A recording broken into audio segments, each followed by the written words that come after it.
जय साईं राम। आइए मेरे साईं के प्रिय भक्तों एवं सभी दोस्तों, आज साईं के अनमोल वचनों में से मैं आपको अनमोल वचन का 9वां वचन बतलाने जा रही हूँ, जिसे सुनकर आप आश्चर्यचकित हो जाएंगे। साईं जी अपना अधिकांश समय एक नीम वृक्ष के नीचे बैठकर बिताते थे। यह स्थान गुरु पादिका स्थान के नाम से प्रसिद्ध है।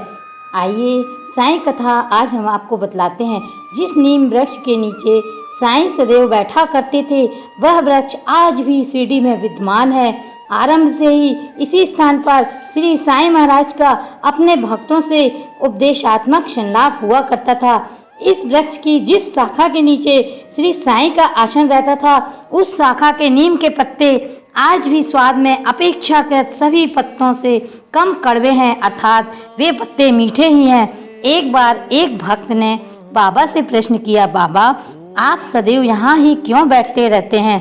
इस पर श्री साईनाथ महाराज ने उत्तर दिया, यहाँ मेरे गुरु की समाधि है। इसके बाद जब उस स्थान की खुदाई की तो एक सुरंग के नीचे बनी हुई समाधि देखकर उन्हें सचमुच ही बड़ा आश्चर्य हुआ। उस समाधि पर ताजे सुगंधित फूल चढ़े हुए थे, चारों ओर दीपक जल रहे थे। नीम वृक्ष के पास ही जो बंजर भूमि थी, वहां श्री साईं बाबा ने एक फूलों का बगीचा तैयार किया। अपने ही हाथों से लगाए हुए फूलों के पौधों को सींचने के लिए वे स्वयं अपने ही हाथों से घघरी भरकर जल लाया करते थे। इस समय श्री साईं महाराज की स्थिति को देखकर फटा पुराना वस्त्र पहनते थे और अपनी मर्जी से वहीं बैठते थे। कई लोग तो उन्हें कहते थे, साईंनाथ आप दीवानों की भांति भटकते हो। तो साईं कहते हैं, हाँ मैं दीवानों की भांति भटकता हूँ, पर मैं ब्रह्मांड निगलता हूँ। वे कभी गांव के पास भटकते रहते थे तो कभी नीम वृक्ष के नीचे आ जाकर बैठ जाया करते थे और एक दृष्टि से देखते हुए ध्यानमग्न अवस्था में बैठे रहते थे। और कभी लहर आई तो किसी के खेत में घुसकर चिलम फूंकने के साथ साथ केवल बैठकर गप्पे लड़ाया करते थे। शरीर पर जो वस्त्र हो वे उन्हीं साईं बाबा को कभी कभी तो शुद्ध भी नहीं रहती थी। उनका आचरण एक दीवाने सीढ़ी मनुष्य की भांति ही रहता था। लोग भी उन्हें दीवाना फकीर ही समझा करते थे और भरसक उनकी उपेक्षा किया करते थे और उपेक्षा की भावना से देखते थे।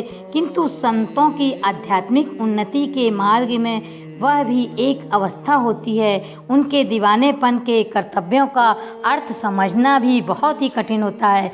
श्री साईं का मन सदैव संतुष्ट रहता था। मांग कर लाई हुई सारी भिक्षा वे उदारता से और दीन दुर्बल गरीब लोगों को बांट दिया करते थे और स्वयं भी भटका पानी पीते और भरे हुए पेट का दिखावा करने के लिए डका लेते थे। प्रायः नित्य ऐसी ही घटना देखकर बाईजाबाई नामक एक साध्वी स्त्री का कोमल हृदय वीण हो जाता था। वह स्त्री शिरडी गांव के तात्या पाटिल पोते की माँ थी। वह चटनी रोटी तथा थोड़ी सी सब्जी एक टोकनी में लेकर सिर पर रखकर नित्य साईं बाबा के पास आती थी और उनके पीछे पीछे जंगल में चली जाती। बाबा की खोज में उसे कई बार 2-2 कोस धूप में इधर उधर भटकना पड़ता था। साईं जी को वे सदा 2 ग्रास भोजन खिलाने के बाद ही भोजन करती थी। जब तक साईं महाराज भोजन ग्रहण नहीं करते तो वे स्वयं भी भोजन नहीं करती थी। ऐसा नित्य प्रतिदिन का उनका कार्य था। बाईजाबाई के पुत्र तात्या पाटिल को भी अपनी अखंड गुरु सेवा का उत्तम फल प्राप्त हुआ और उन्हें सद्गति मिली। साईं जी के चमत्कारों की लीला अपरंपार है। आइए साईं भक्तों, मैं आपको आज अनमोल वचनों में से 9वां वचन बतलाने जा रही हूँ। आ सहायता लो भरपूर, आ सहायता लो भरपूर, जो मांगा वह नहीं है दूर, जो मांगा वह नहीं है दूर। आप यह विश्वास रखिए कि जो यहाँ आएगा उसे अवश्य ही साईं जी की सहायता मिलेगी और भक्त जिस वस्तु की कामना करेगा वही मैं उसे प्राप्त करा दूंगा। अपने भक्त पर श्री साईनाथ पुत्रवत स्नेह रखते थे। बच्चों के साथ वे बहुत लाड प्यार से व्यवहार करते थे। कितने ही भाग्यवान बच्चों को उन्होंने अपनी गोद में खिलाया था। श्री साईं सभी भक्तों के लिए एकमात्र विश्वसनीय आशा के स्रोत थे। कोई भी अच्छा भाव मन में रखकर श्री साईं के दर्शन के लिए जाने वाले भक्त की मनोकामना की अवश्य पूर्ति हो जाया करती थी। श्री साईं जी के इस वचन में भक्तों को यही ढाढ़स दिया गया है कि साईं भक्त की हर पुकार से जो भी सहायता मांगता है, साईं उसकी सहायता करते हैं और उसकी पुकार सुनते हैं और सदैव साईं उसके लिए तत्पर रहते हैं।